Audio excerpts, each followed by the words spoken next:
It's Billy. Right now.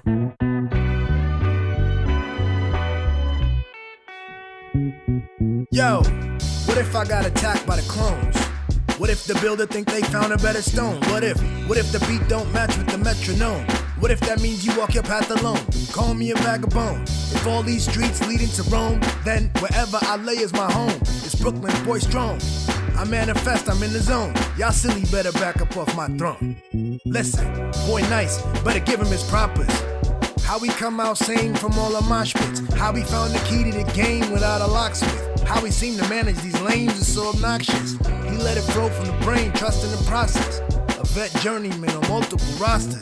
If I want it, I go out and get it and cop it. A monster with limitless options. Man, like goddamn, y'all gon' soon figure out who I am. We stay cooking, y'all used to that spam. Western beef, I might square up at the square dance. Look, I change plans, not even a southpaw, I'm an outlaw with a rare stance. Your crew never had a fair chance. Why's that? I kill a whole bear with my bare hands. Oh, they studied the dark? Well, I was raised in it. Brain shifted, the kid displayed insane physics. Best story never told, and it ain't finished. How we handled the rock, spun and kept the same pivot. I frame different, hot like a flame kitchen. A whole 2 levels out of your range gifted. Catch me on the highway, lane switching. Or right at the top of your bay wish list. It's Billy.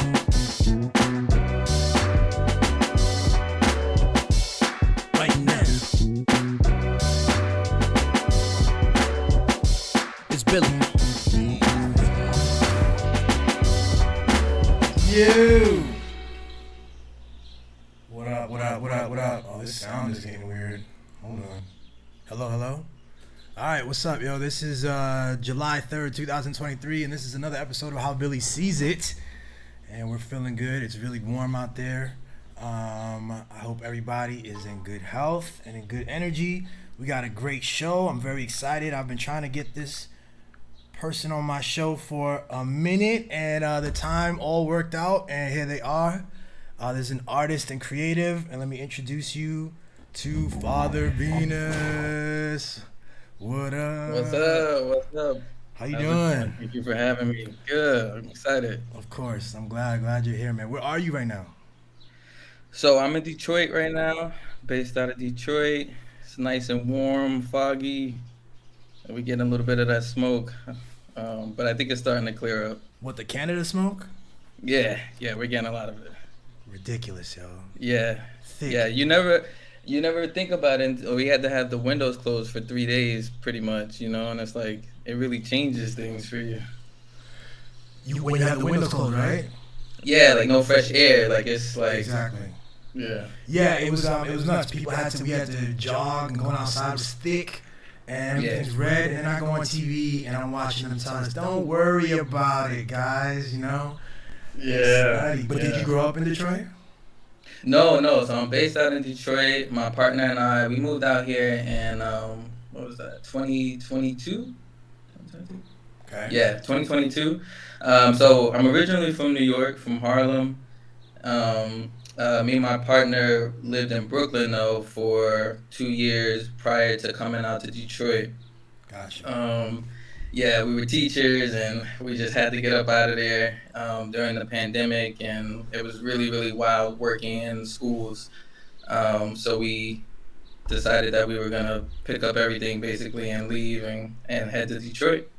That had to be, man. Like, I have some friends both in the teacher field and in the kind of nursing field. Any kind of trying to help, community help at, during that pandemic. There's so many stories of how systems were breaking down, how people had to kind of come up with systems on the fly, and the stress it put on teachers. Yeah. I could tell you stories for days. I mean, we were in a charter school as well, so it was, charter schools are an interesting topic all in itself, but they're really, a lot of their systems are not really built for the kids and the teachers who they bring in, and it's, a lot of facades, so the pandemic pretty much broke that down, and we made a career change. It was a big decision, but it was kind of like, we literally can't do this anymore. Like, it's it's too contradictory, Yeah. So we I decided to think leave. the pandemic really exposed a lot of stuff for people in lots of places. Hold on, my wife says I'm getting a little reverb. Oh yeah. Tell me if it's. She said it's pretty good sound. Okay, she says don't worry about it. All right. Okay. So growing up in Harlem, how would you describe your childhood? I would say it was relatively like, when you're a kid, you don't know when things are necessarily out of place or shouldn't be this way or that way. I think it was a relatively calm-ish childhood.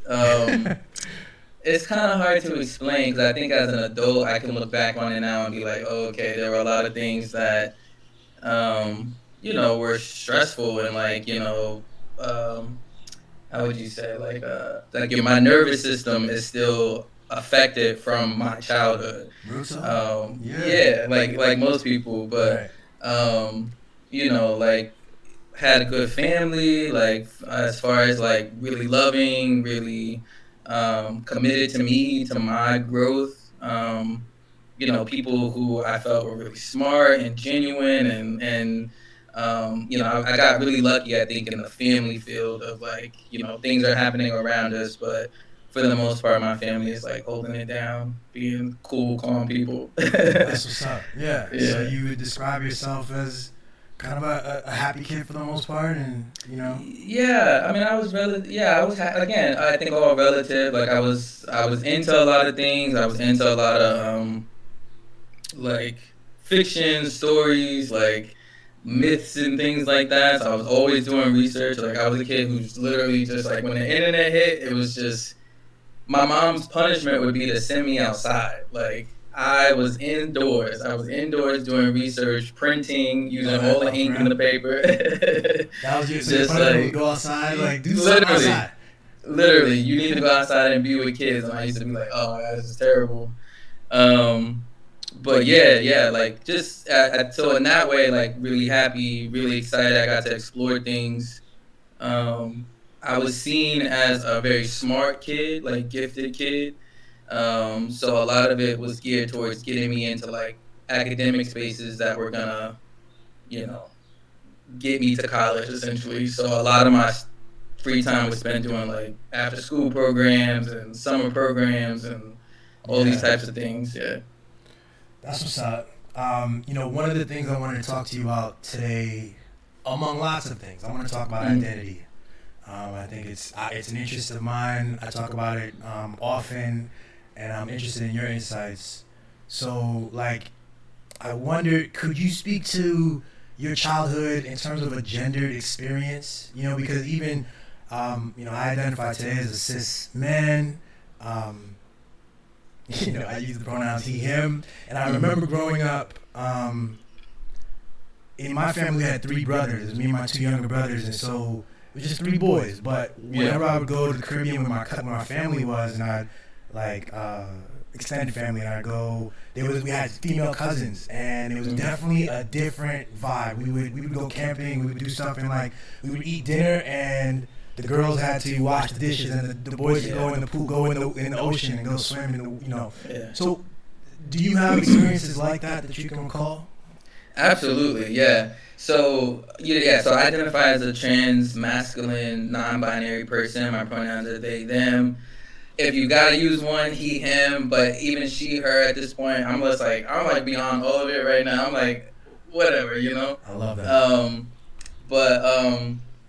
Really, honestly, just recently or over the last couple years, through going through my transition, I've had to confront a lot of the ways that my childhood and, people around me, society, all the nines,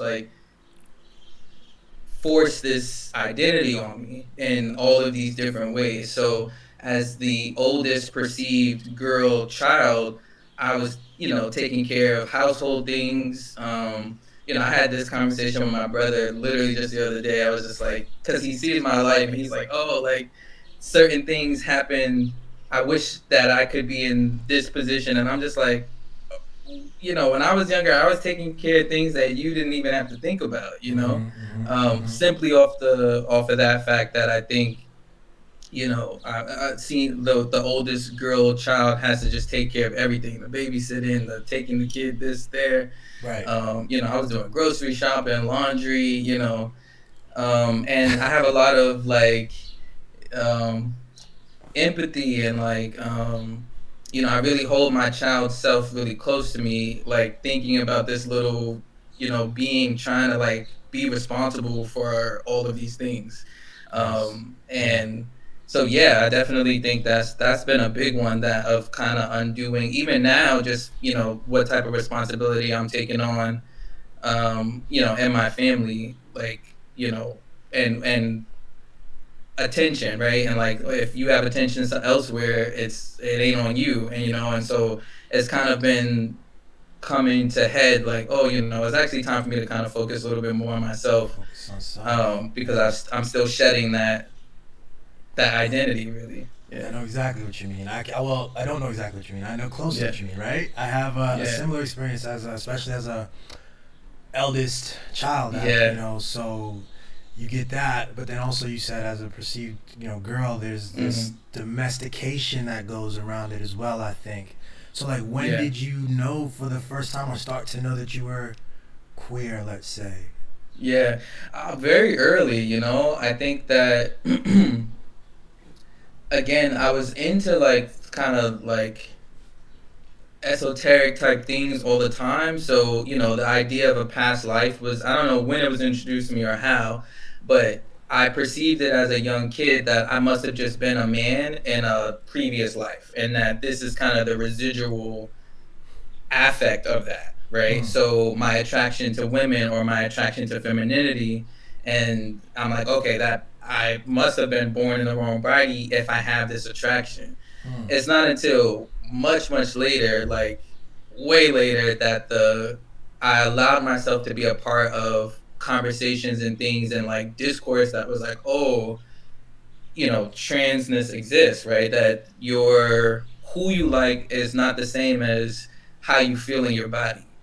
Um, so it really wasn't until like 28, around 28, wait, about 29, 28, that I was like, oh, okay, like I'm trans. Like I really need to start taking hormones and things and start to like see myself in this as far as I can with where we've gone in the world of trans hormone therapy. Like I need to go as far as I can or as I want to, you know. Um, Mm. and so yeah, it really wasn't until then, but ideas of this and like has been a part of my whole life, you know. I can't remember a time where I didn't feel like, you know, again, only having such limited language, that I just must have been born in the wrong body. I love that. You mentioned language now twice, so I gotta get into that because Yeah. I'm big on language, and I think language is a powerful thing at play in our experience so heavily Absolutely. that and it's so subtle too. We don't understand it. We think words are just these ephemeral things. They pop up, we use them, they disappear, especially if you don't write them Right. down. But I think we are each kind of uh, these labels, as we adopt them, they tell us how to be, and we carry a weight of trying to fit into that thing, and I think Yep. that plays across gender, plays in race, and plays in nationality, all of the stereotypes, you know. Yeah. Even, you know, even as black people too, you know, it's the black stereotypes. We sometimes we play into it. Sometimes we go, oh yeah, Absolutely. let me, you know. So I didn't have anything. I guess I wanted to talk more about. I'll come back to language. Language, yeah. But also you mentioned so how old are you now? You started sort of transitioning around 29. Is that Yeah, like 29, and I'm 32 now. 32? Okay. Yeah. That's what's up. As transitioning Yeah. is has been a process. It's a Yeah. because I want to get some terms clear too. You know, you mentioned queer and transitioning. Mhm. What does queer mean to you? You know, Yeah. go. Queer to me is like an umbrella term similar to trans. Like I think for me now they feel kind of interchangeable. I use queer now to connote more though my sexuality, as in like I'm not a straight person, even though I'm a trans masculine person, you know, so and I'm with a feminine person. So it's like, you know, on the outside we almost just look like a heteronormative couple. So sometimes I gotta be like, nah, we queer, to be like, nah, like something is different here. Right. Um, so I use that more for that now. And then, wait, what was the other one we said? Oh, transitioning. Yeah. Transitioning Yeah. is just it's a process. Sometimes when I hear, especially people who, and I'm in the media space, like I have a background in media, and I have like a distaste for some parts of the media that I know right wing media wants to get stories going, and so the word transitioning is also an umbrella term, right? But and it's Yeah. also a process, and it means multiple things. But sometimes it's reduced to maybe its most extreme expression. Is that a fair way to say that? I think it's just we just pick and choose which transition we want to focus on. Everybody's transitioning, you know, like everybody's accentuating their gender one way or another. You know, I had this conversation with my aunt when I first was like, yeah, I'm getting top surgery, you know, like, and she was kind of like, oh, it's a little fast. And I'm like, in some ways to you, maybe to me, no, like this is a long time coming, right? Because it's been ongoing. Like that internal conversation that I've been having with myself. Um, Very long time, y'all. You know, it's like I got 30 years in this conversation. But part of the connection that I drew for her was, you know, women, feminine women, or whoever, feminine people who want to accentuate their gender by, you know, this surgery or this, whatever it may be, right? Like, it's an accentuation of a gender. It's the same thing, really. I think there's a lot of like Yes. lines of coalition that can really be drawn across Yes. that, you know, act for feminine folks and also people who are transitioning under the trans umbrella. Um, but yeah, like it's to me, it's a ongoing process. It doesn't have to mean surgery. Right. It's yeah, it's a shift in the mind first. Yes. Yes. I love that you said everyone's transitioning, right? Because I try to another, again, dealing with language and the way we talk about ourselves, I try to break down this sense that we are this thing, right? A lot of us believe that we're this thing. We've been told that we're this thing, again, because we have a word for ourselves, black man. Right. And so I might find myself doing those things, right? But Right. that everything is always changing all the time. This life experience is more complex than you know. You might be limiting yourself by defining yourself in specific ways, and you're limiting others when you see them and you look for certain markers and you go, okay, and I know that person, and Right. now you've burdened them, and now you expect them to perform the Yeah. same shit that you Yeah. perform, or the opposite, right? Because there's only two ways to be, and Right. and of course this is all absurd, but it's powerfully absurd, and it's like Hmm. it's years and years, generations in the making, Exactly. um, yeah. Yeah, I agree with that 100%. I mean, I think that when I sit back and think about it, it really does piss me off how it doesn't make sense sometimes. Like I really have to like hold myself because I'm just like I don't understand what about this idea that there may be more than two genders, like how this is such a like I it's very difficult for me to get that side of things. Right. It really is. Like Yeah. I'm just like, of course there isn't. Like the same way like we're not alone in the universe. But again, there are people who are like, no, like, you Yeah. know, in a similar way, just too afraid to embark on that conversation for Exactly. themselves, you know, and Exactly. That yeah, that that's a big part of it. It's projection. yes. Again, and it's a failure of the understanding of the conversation. We're brought into this world, and we don't have a manual and a guidebook, and some of us think we Yeah. do. So, Hmm. but Hmm. but um, but you know, if you're uncomfortable with the icky, confusing, always changing,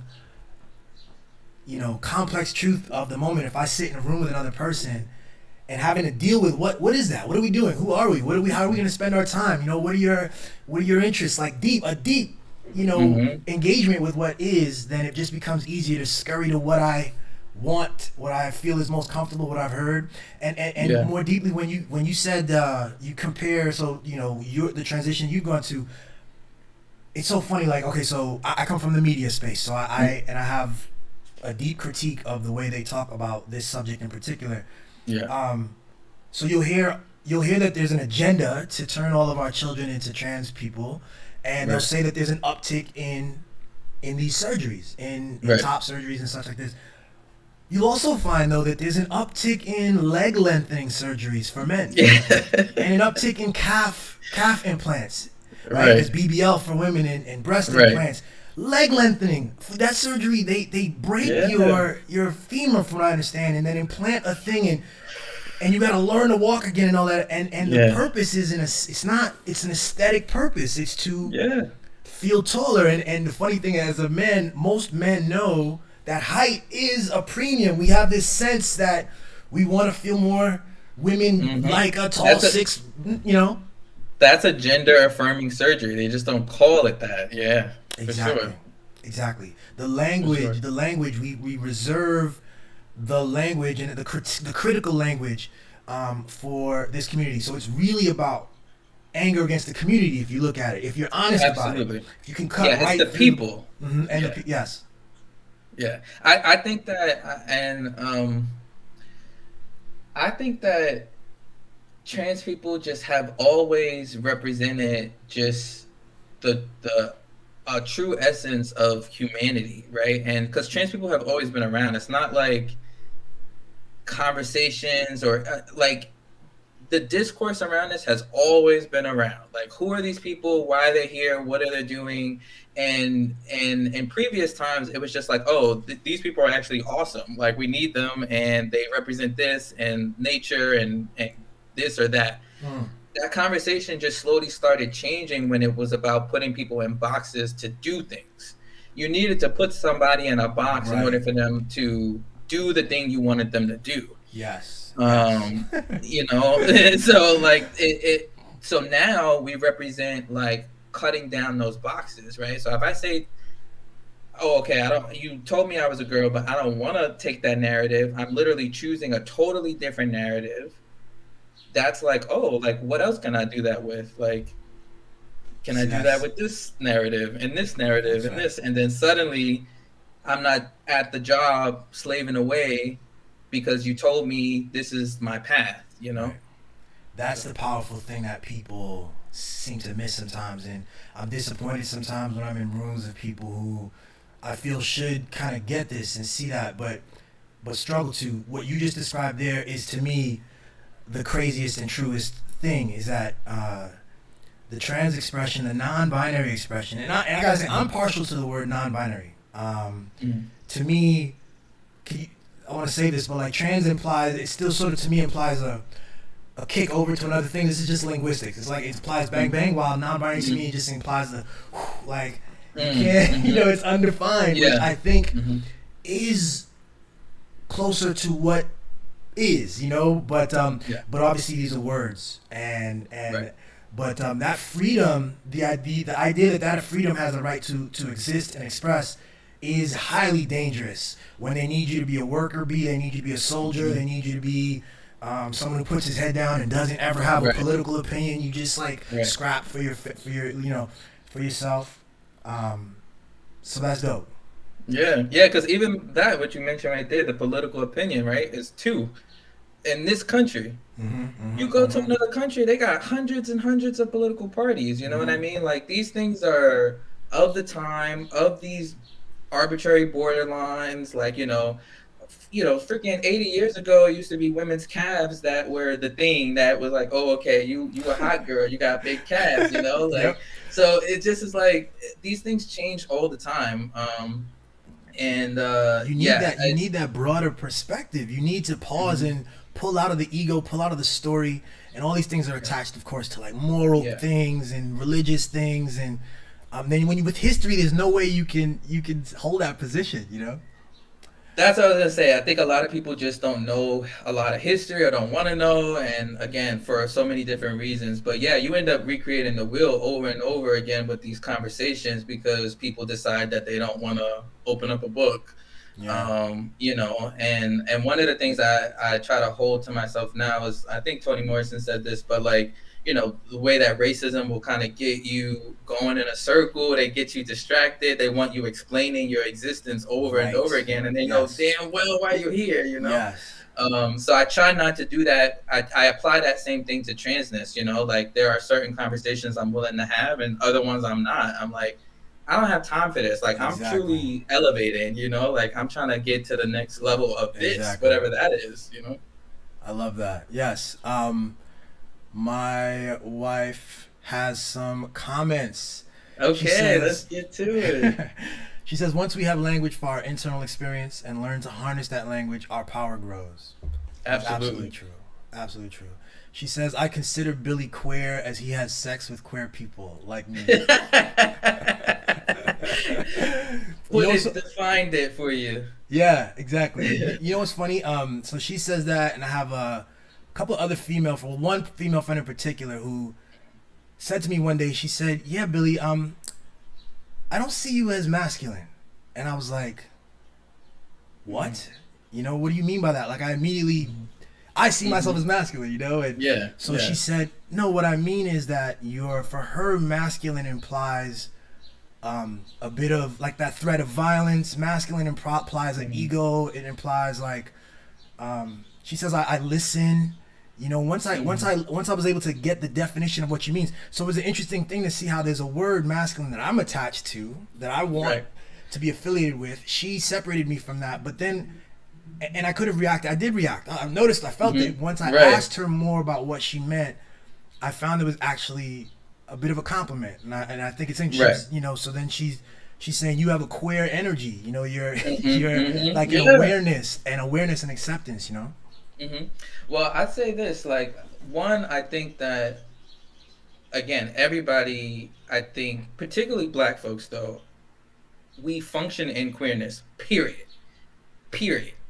Because of the society's boxes, right? Right. So, like, we are not meant to, like, exist in their systems in specific ways, Yeah. and yet we do, and that's a certain kind of queerness. So I think just period that. I know that's going to be tough for people, but then on the flip end, I feel like we're kind of trans people and folks like you who maybe are not yet fully self-identifying as queer, but have these things about them that are basically, it's just like you're not an asshole, Right. and you're not threatening, and I think that we're gonna hopefully be able to take back some of the like essence of masculinity to mean that, to mean like you can have softness and you can Yes. have empathy and you can listen. Like, I think it's so odd to want to frame masculinity as not having any of that, though a lot of cis men like to feed into that, Yes. Yes. but I'm like, that's a lonely experience. And to be honest, since this beer connected and all of this, being out in the world, I'm like, this is a heavy burden. This is an extremely heavy burden. I'm like, you can't look people in the eyes. Like, the bathroom experience is totally threatening now. It's like, I'm like, people are having these discussions around bathrooms. I'm like, the men's bathroom somebody needs to put a microscope on that, because I'm just like, if you can't look at nobody one way or another, I'm like, this No. feeling, No. Whereas in the women's bathroom, I'm like, I miss that shit. Like, camaraderie, like, oh, you look good, like, Wow. like just a totally, like, it's literally like day and night, like, Wow. and So I'm like, yeah. I'm really interested in that, and you pointed to something that I have friends, male and female, but I have a lot of female friends, and I have a lot of women friends, and I always struggle to understand kind of why that was, And I mean, like, yes, it was like flirting and a sexual energy, and also straight platonic, you know. Right. And the reason I found really, and I enjoyed the male spaces. I'm a college football player guy, like played that stuff, and I enjoyed it. But there's always a competitive thing, man. We come in, and the first thing we do is we're gonna cut you down. We're gonna make fun of your nose, your skin color, or your something, some body part, and we tell you too this, you got, and we're going to, you know, compete. Are you as good as me at X, Y, and Z? And this is just part of the masculine energy. And now that I'm 40 years old and all of my peers are established in their careers, doing all kinds of things, we still meet on a plane of a masculine, competitive, you know, and kind of look at these weird girls and women, look at the shit that women do kind of thing, still at 40 and a bit older. So that is odd. And I've always noticed that women, like, there's an opportunity to just kind of be and to talk about stuff, and I appreciated that, and I kind of leaned more towards that. I mean, it's like, I feel like it's normal. Again, it's like I think that it's really stressful to hold that weight. I can't imagine not having these really open and honest relationships, particularly with feminine people, you know. Like, I live for that. Like, I Yeah.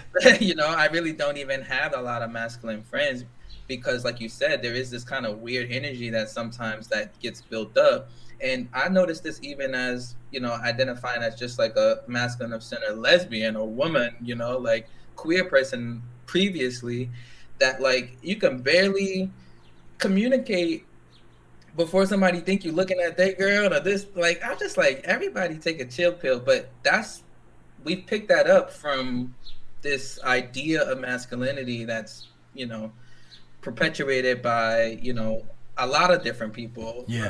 Not just cis men, but, you know, certainly them. But it has its roots in, you know, European and white cultural patriarchal stuff. And so when you're saying that we're queer, as even cis black men, let's say, or cis black or heteronormative black families exist in a queer space, you're saying that there are things about our existence that don't fit. And we know this, we talk about it this way, we just don't use the word queer. Queer is a word that we associate with homosexuality, I think, and people get weird about that. You immediately want to think about what's going on in the bedroom, but and then what's funny about that, and I think this gets at, like, I feel like, I don't know, maybe somebody has said this before, but like shame wars. Like, we're in a war right now around who can, like, no longer be ashamed about who they are to the fullest extent. You know what I mean? Like, and I think that, because if you put any nobody wants to know, like, wants to really put on display what's going on in their bedroom without consent.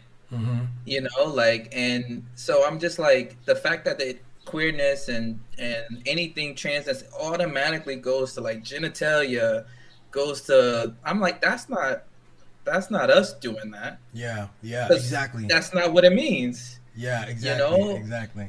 So it's like, as soon as, but that's somebody else's shame coming out, you know, like that's somebody else's shame, particularly around sex, you know, because I'm like, it's no mistake that it's about these topics, right?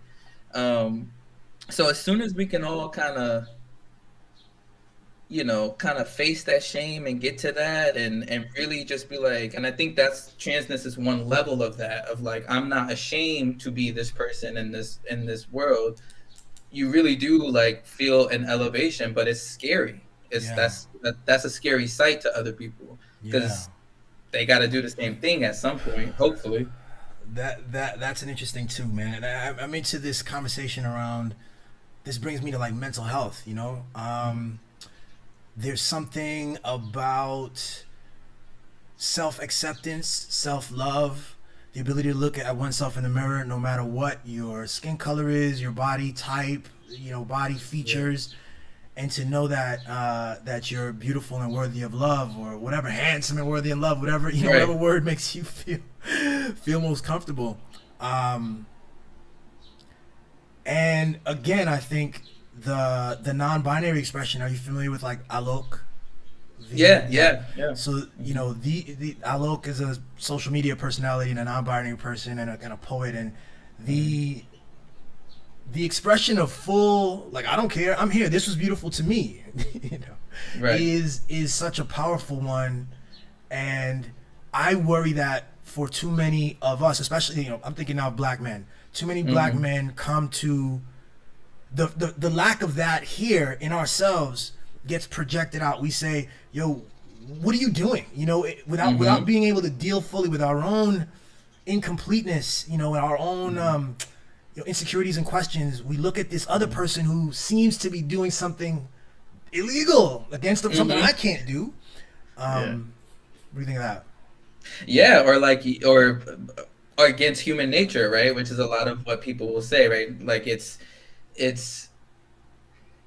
I always know it's a projection, like because I can't imagine myself fixing my lips or my fingers to type something wild about a trans person and actually sending it if something isn't going on in my life, or I can't imagine doing that about anybody, Right. like so for me, I think that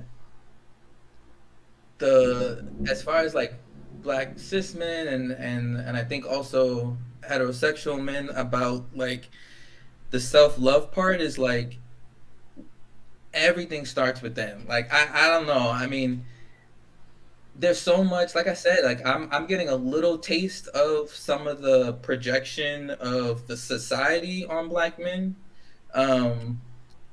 Though I feel like it's more like in my interactions with other black men that I'm experiencing it. Like We do it to ourselves. which I'm just like, damn, like it just kind of makes me be like, this is so sad. Like it's really sad.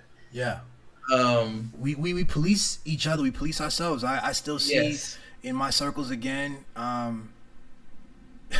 Every few minutes, pause or no homo. Oh my God. I'm like, this was something that we used to do back in middle school and high school. Yeah. And it's hard to be that guy in the room who is constantly challenging that stuff, because it's not just that room. It's also, I mean, you watch even the most prevalent, not the most prevalent, but Everything. public, our hip hop culture, the TV Yes. shows and the streams, whatever.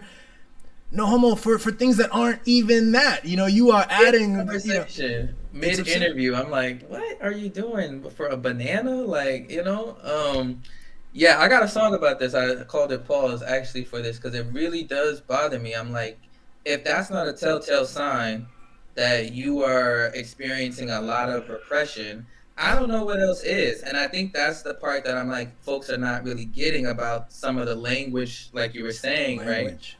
Yeah, like it's now, sure, maybe that was like an end for you before to feel a part of the community, to feel a part of the crowd, to feel a part of the da da da. When you got other people like me in the space, though, right? When I'm allowed in the space, I could easily detect, like, okay, like you're going mad hard over this for no reason, like this has to. I mean, I think it's part habitual now, but if people were to take a moment to really think about what they're revealing about themselves in that moment, Yes. I don't think they'd be so quick to say pause, Yes. no homo, or whatever it is, Once we frame it correctly and understand that all of those, whenever you feel compelled to say that, you're doing it for yourself. I had a friend in college, man. He used to eat Raisinets. Raisinets? And he used to drop Raisinets on the floor. If the joints were too round, he said, "This shit's too round." He would drop it on the floor. And he said, "No homeless pause." And he's dead serious, yeah. And it was, my God. and it was really funny at the time. But if you hold on to that, as a meaningful thing, then it becomes a weird thing. Let me go to some more of my wife's messages here. She says, 100% everyone is in transition. She says hair plugs, liposuction, also gender affirming surgeries that men get. Facts. Yes, hair plugs, yo. Yeah, that's a huge one. Yeah, exactly. And it's in order to be more manly. There's a guy, there's a right-wing guy named Steven Crowder. Are you familiar with him? He's okay. He's a kind of an asshole, but anyway, he is going through a divorce, and his wife kind of says that he got he told the world it was like a needed kind of chest surgery for his heart, when she says it was a it was to make his chest bigger. Yeah. And it's like, okay, that's gender affirm. Like, roll with that, bro. Stop lying. Don't lie about it. That's the thing. Plus, Sheba says, intersex children are regularly forced to undergo binary gender affirming surgeries when they're kids. Yep, there's a movie coming out about that actually. So Sheba says, trans people are showing us the way to freedom. All right. Absolutely. She says, I think non-binary is neither man nor woman, while trans is on the other side of man or woman. That's interesting. What do you think of that? An interesting concept. I think that for me, it's still just like I need both of them to in order for my existence to fully make sense to myself. Transition to me feels like it has the ellipses. Is that what it is? The 3 dots. Mm-hmm. Like it's just like transitioning dot. Yeah. Like it's always because happening. and I don't know what else. Sure, I've had like top surgery and like I have hormone therapy and things like that. So things about my body and my feelings and all of this stuff is changing, but my consciousness is changing. Like Yes. I'm being attracted to different things at this point because of the different changes that are happening. Like certain things and dots are being connected in totally different ways. Right. Like the experience that I'm living on this planet is totally different now. That's right. And I don't know where it will be in 5 years or 10 years, because it's now I have to say to myself, like, the last 30 years I thought I had an answer. No way. Like no way. So I'm not even trying to think like, oh well, this is like the period, or like it's Right. I feel like it's wide open at this point. And how powerful is that? How powerful, but also, can you admit, maybe a bit scary? Because I feel like I've gone through a process different from yours, but similar, of these kinds of detachments, and knowing that I'm just a constantly flowing, evolving thing. But there's something I think that is frightening for lots of people, because there's nothing to grab onto. So what do you think of that? That's a great way, and I'm gonna try to, because it made me think of, I recently got into looking at near-death experiences, like people's recounts of that, and so much of what's across the lines of what people experience is this immense, like, oneness with, like, you are this body and you are here and you have these problems and this thing, but as soon as you're out of this sack that's holding us together, it's you don't have those feelings, like it's you are part of this oneness that is so grand and so massive. Yes. So having that in my, hold on, I think I lost my train of thought. What was the we were talking about just the freedom of being able to create yourself, from okay. So it's partially scary, and I think what's scary is my human self, my human attachments. I'm scared of things. I'm scared of, like, how I may be perceived, right, for having this type of feeling. I'm scared about, like, how my relationships may change as a result of this, right? Like, becoming detached from certain things, like, it makes it more difficult to be in relationships sometimes. So like those types of things, I'm some fear, but I gotta like bring myself out of my like little orb self that I'm in right now in order to feel that, because I think in process of transitioning and like tapping into certain passions and everything, like I feel like I'm just that light orb now, like it feels like I'm in my body and also not. Yes. Yes. I agree. You're pointing to a realm that we might call the spiritual realm. And, absolutely. And to me, all that means is it is a place that is a little bit vague and we don't have a lot of language for. We don't have a deep understanding. And so, are you a religious person? I'm not.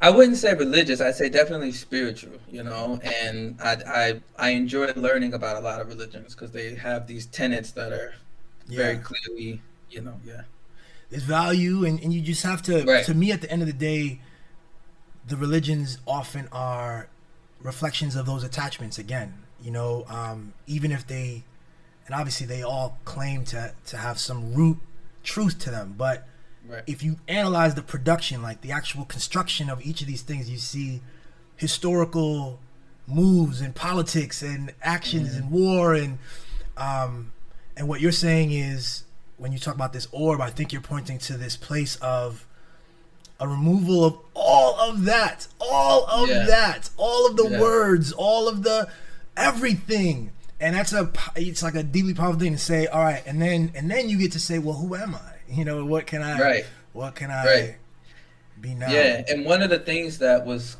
across the lines of these experiences and what's so funny, I'll be thinking like, all of these could be made up, these could be actors, but they're saying things that resonate, and so that vibration is real. You can't take that away, Who's saying things that resonate? Oh, these videos that I was watching about the near-death experiences, Okay. I was saying, like, there's a skeptical part of me that's like, these could be actors, this could be a nice written story right here, but the resonance of what they're saying is vital. But part of it is that you are always this internal self, like that voice that's in your mind that we all have, that we have these conversations with, that have been a part of our lives since young. That's us, and that us remains. Like there is this thing that is truly our essence that we still have like 2% access to at this point, and I think with trans folks, I think we get like 3-4%, you know what I mean? Because we get over the thing that society is so hung up on. Yeah. And is so pressed about and is so like murderous about, you know what I mean? Like, it's like, we're just like, oh, okay, fuck that, I'm gonna just go over here, Right. That's massive. And I think that's what gives us a little bit more of that access to things. And that's part of, I wanted to use language to portray this, that I think that action is a deeply masculine action. I find that to be incredibly much more masculine than having to puff out my chest and perform tough guy and to flash weapons and to kind of inflict harm on other weaker people, the same harm that I received as a child, to do that now that I'm in a position. It's masculine to say, no, I'm entirely free to operate entirely differently and be a source of light, Right. And this light, you see what I'm saying? Like, so yeah, I'm interested in reframing, how we even talk about ourselves, because it's a shame that as a boy I didn't know. And again, I affiliate with all the words, masculine, boy, man, all that stuff. I didn't know that even my expression was possible. It took me a long time to get comfortable with my expression. Yeah, like your natural way of being. Yeah. I'm like, they really. I mean, I was even just talking with my partner, like, she was born left-handed, and in school they made her right-handed. You know what I mean? Crazy, I'm like, just like that. Like, just like shit that's just like, for what? Like, and again, I think all of it really, really just comes down to what are the different ways that we can control a light orb that is in a human body. You make them forget there's a light orb there, and you do that by, centuries and centuries of reconditioning and saying, like all these things that we now are contending with. Yeah.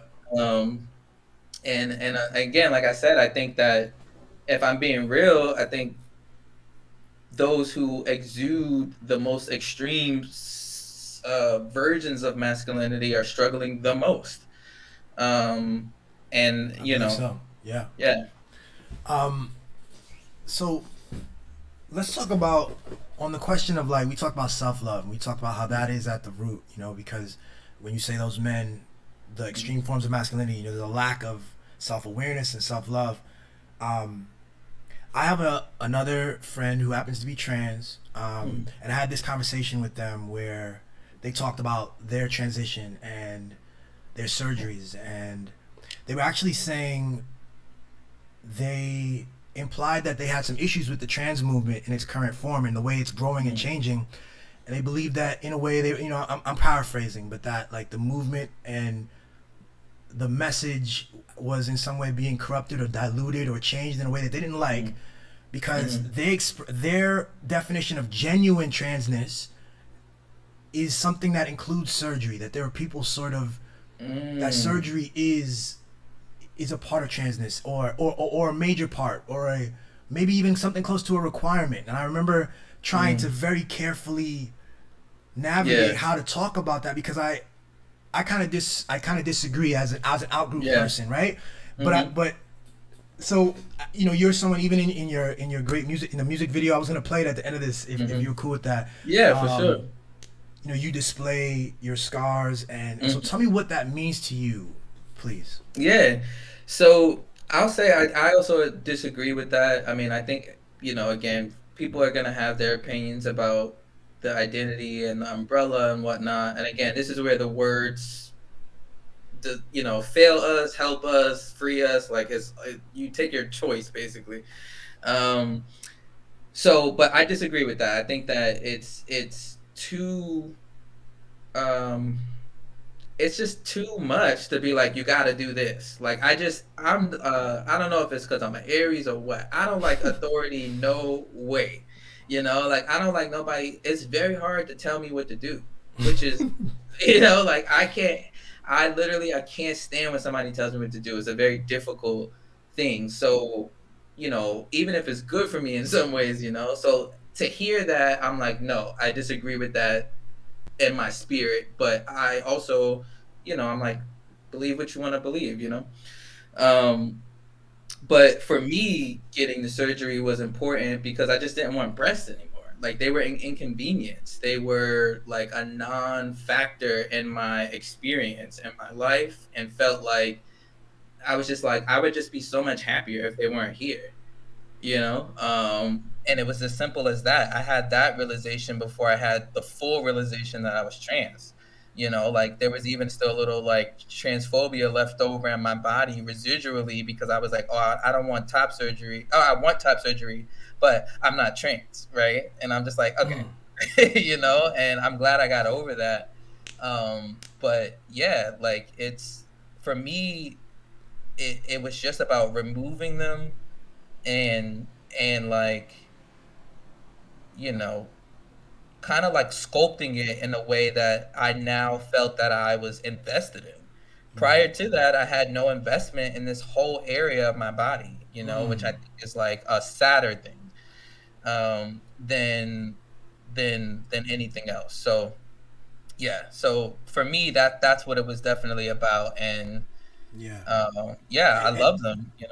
That's what's up. And it's just it's shocking to me too, because a lot of these people, these detractors and anti-trans people, I don't even understand how you can begin to justify the position, because how can you, again, like, adults are constantly using whatever technologies are available to them, from makeup to hair plugs to surgery, in order to augment and come to a place of self-satisfaction across the board. Right. And what kind of philosophy or society do you have that would tell you that an adult can't take up that right? I do worry that, like I said in this conversation with that person, I had a concern about the potential of, like, having that marker. I love the idea of a non-binary thing is the freedom of markers. It right. is that. And so, right. but you can take one step further into, okay, well, now there's a marker again, it's because everything's an interesting sort of paradoxical loop, Yeah. But my wife says, how long ago did you talk to that friend, and has their opinion evolved since? Ow, she got me. Good question. She got me. She's right. I haven't spoken to that friend in a while, and I need to talk to them and see if their opinion.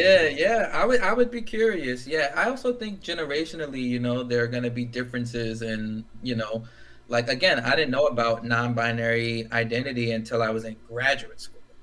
Like, and maybe but I interacted with it all the time. I myself, inhabit the tenets of it without knowing it, but again, just, you don't get the textbook definition of these things sometimes. And yeah, so I'd be curious too if anything has changed, because I know a lot of people were like, oh, I don't know this language, therefore I reject it. Exactly. And it's always changing. Yeah.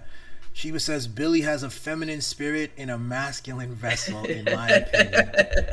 That's a true compliment.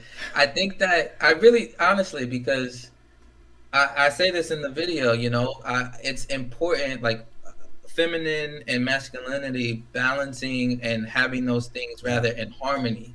So important. I mean, the taking them apart and trying to dilute them and divest them from each other and create these kind of opposing wills is white supremacist. Like, that is not how it goes. And it's a fraudulent separation. It is a conflict producing separation. It is the product of needing to create simplified labels and adhering people to them and setting our laws and norms and setting oppression, the terms of oppression through these categories.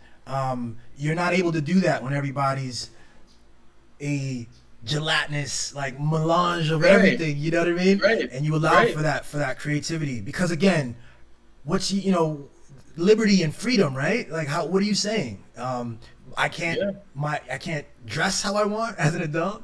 I mean, and even that they try. I mean, it's crazy. It's completely absurd. Sheba says, I've met the most kind and supportive women randomly at 2 a.m. in a women's bathroom.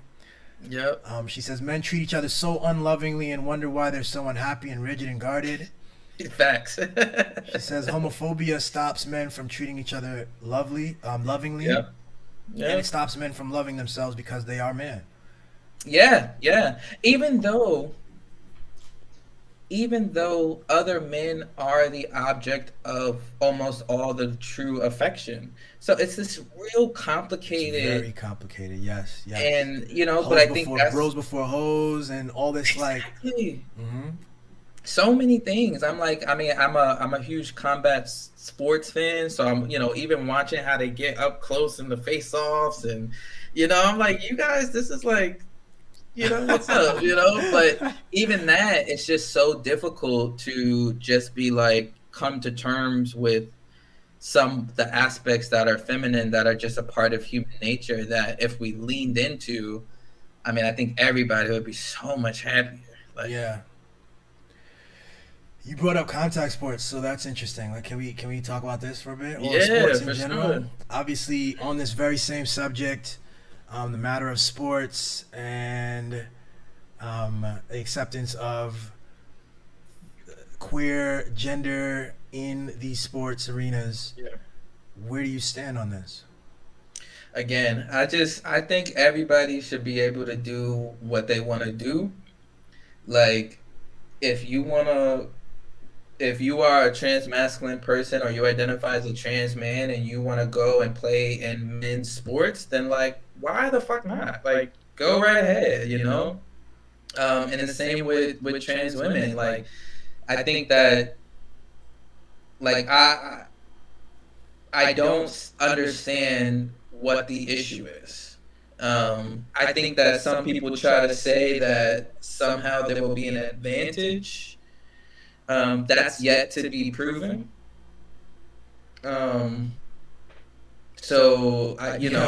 Because there's lots of trans men and women performing and sort of not dominating the way that you would expect by the narrative. There are examples of winners, and you know what I'm saying, in this space, but it's not reflective of this dominance that they said that it would be, or should be. Exactly. Not enough to be like, we must ban, these people from participating in this sport, especially kids, I think that it's, again, it just comes down to like, okay, if we allow this one thing, then, what else will we have to break down the gender binary in, right? Like, maybe the pay wage, like the pay gap, Exactly. You can't, the edifice is breaking all around us all the time, by the way, but they cling to the ones that they can cling to, and this is one.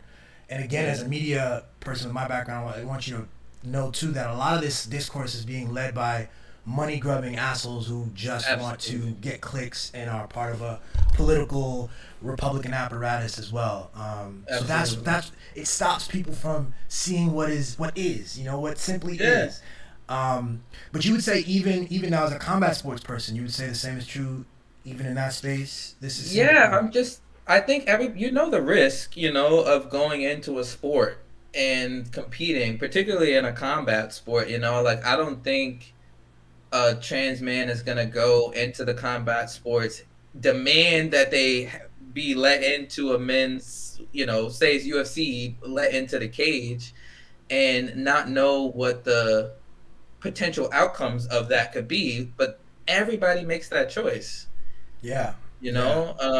But So one of the things they use to scare people is the idea of the trans woman, who right, is, of course, we have this history of like Hollywood and all these TV shows of men dressing up as women to get an advantage somewhere or another, to get right, inside a club, right, to get some pussy, right, to whatever, right. whatever, Anything, anything. And so here we see that archetype being put out like, okay, these are just men trying to get gold medals when they probably shouldn't right, deserve a medal.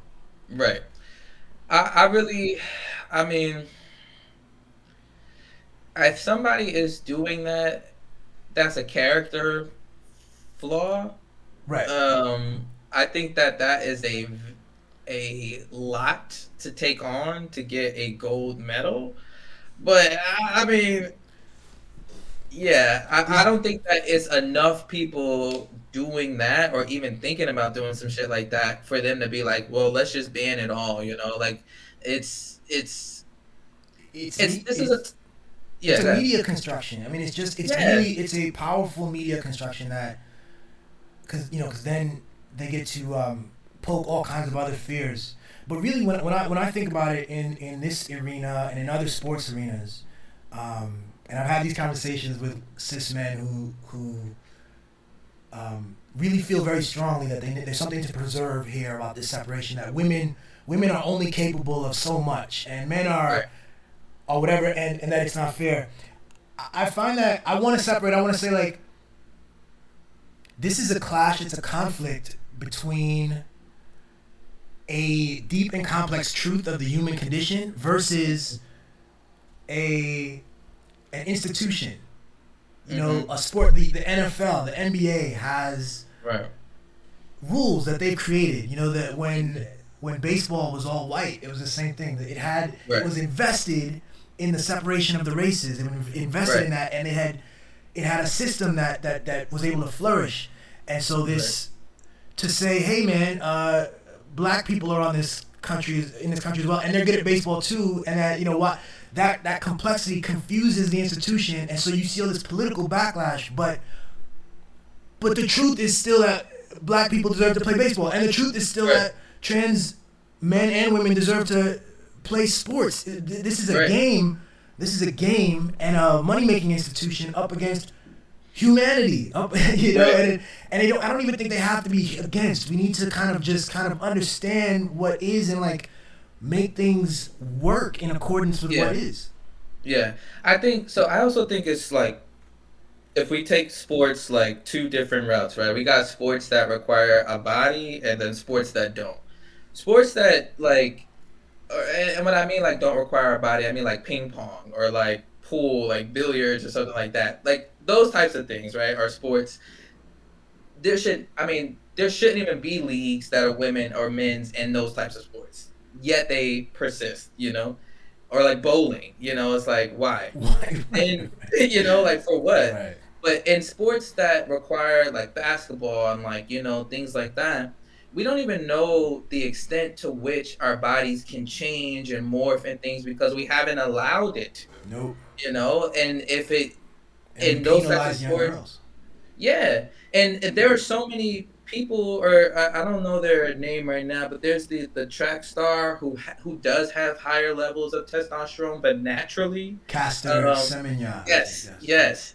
Who's being banned, And I'm like, but this is like the true. If we all got tested for Yes. these different things, we would find out that we're all a little bit more, like Exactly. hormones this or hormones that, or maybe far more intersex people, right? Like so many Yes. different things. But again, where it's the purview, like you don't really know what's on this side if you're really just focused in on Focus. trying to again make us work, because I think that's really what it ends up coming down to. Yeah. what you said about Castor Semenya and some other cases, even so, Castor Semenya is perhaps an intersex person who is a woman and a girl and has been assigned that and lives her life this way and has all these words fail is the thing. You know what I mean? And it's like indicators, you know, I guess. Yeah.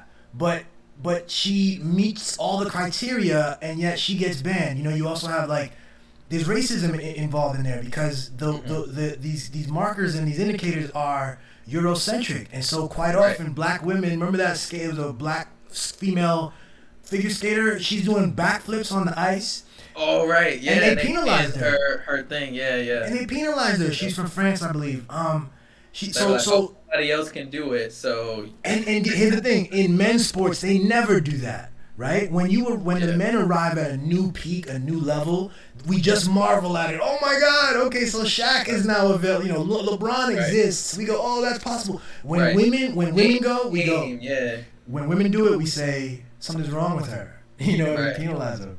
Yeah, I absolutely agree with that. And that's what I meant about, you know, black folks existing in a queerness. There's all these moments where gender, sex, and race it coalesces to create the conditions that we're all keep fighting against, you know, the ones that we really, really want to get out from under, they coalesce up on top of us, you know, and I'm like, this is, you know, it's intersectionality. You can call it many different names, but it's like, this is why we have to start to peel back some of those layers and realize, like, you know, my chains are your chains. Like, if they're coming after me, they're gonna come after you. Like, it's where it's the same thing, you know.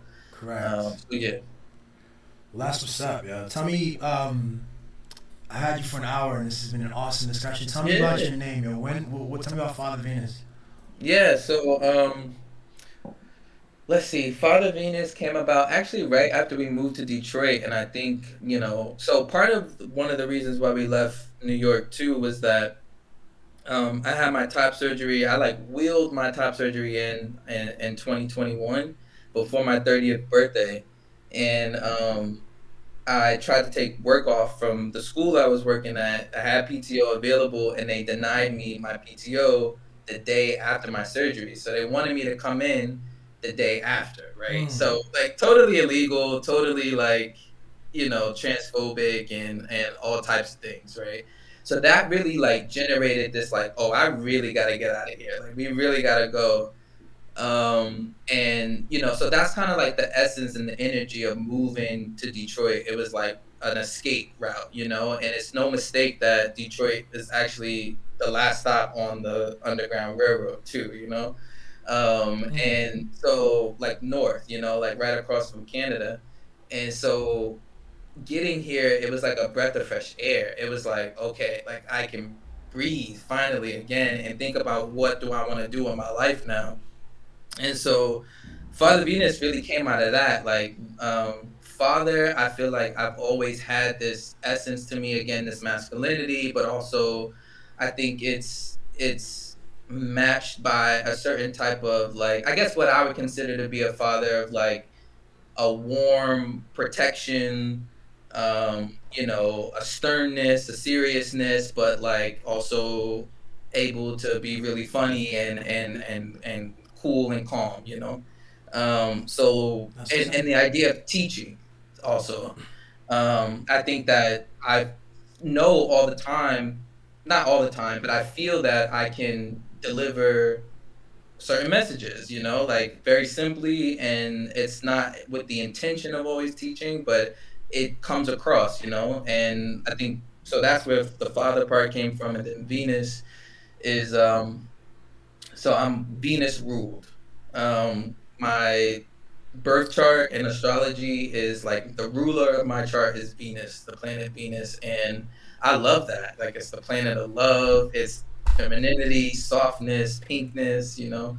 And in a lot of ways, like you were saying, this or like your wife was saying about you, this combo of the most beautiful you know, sort of combination of these two energies that we have, but in harmony, opposing each other. Yes. So yeah, that's Father Venus right there.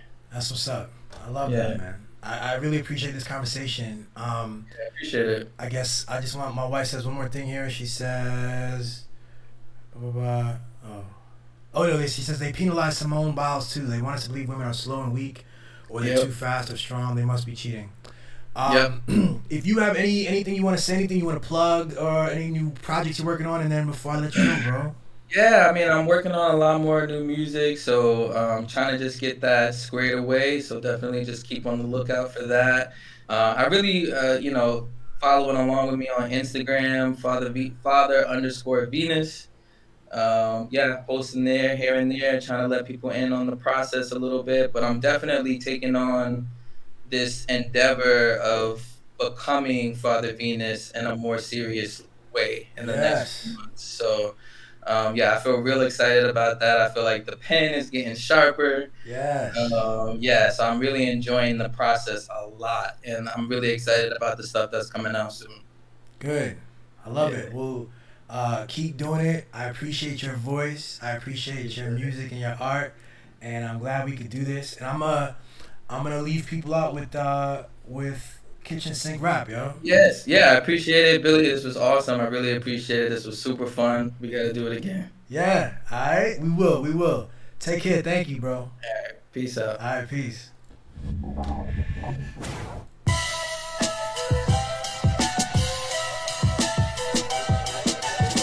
Hear me clearly, if y'all niggas fear me, just say y'all fear me.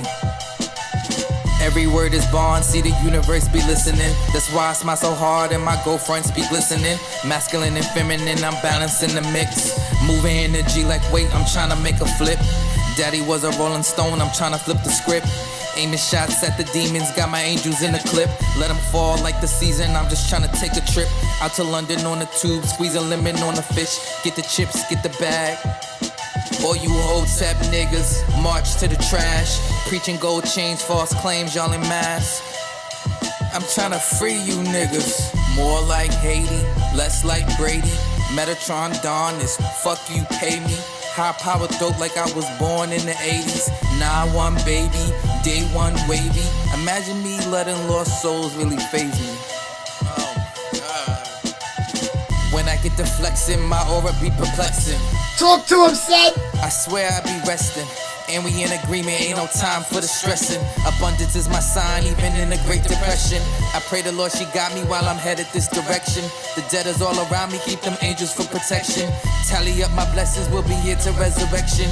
Tell me what you see when you look at your own reflection. Tell me what you see when you looking in the mirror. Candyman, poof, I'm here. You know, there's a story I really love about Shango, the Orisha, and how he moves with a smile, laughing, even amongst enemies.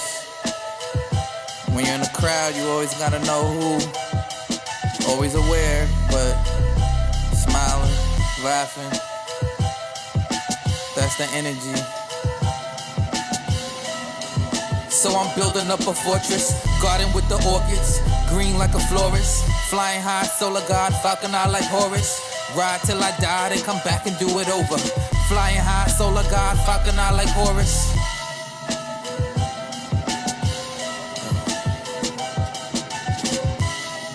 I wish you niggas deep healing.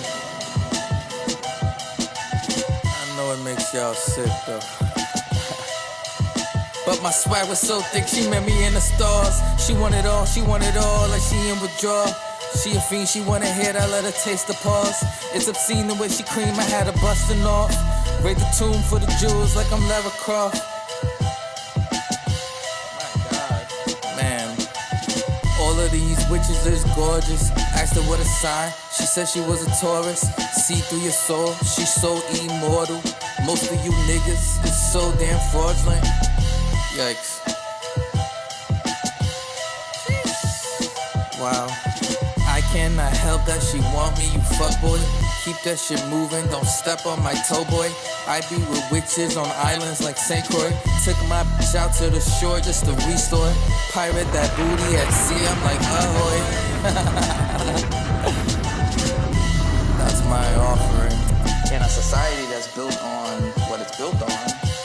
supremacy, patriarchy, heterosexism, all the things, you know, misogyny, like all of that, it becomes a political statement just to live, just to be who you are.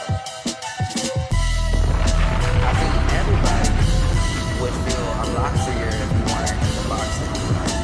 And that doesn't mean that, you know, I think a lot of people get the perception that trans people are trying to somehow like be like, we're trying to like take the definition of what man is, or like take the definition of what woman is, or whatever that is. The goal is to just be free. And your box allows you to pick and choose what I like and what I don't like.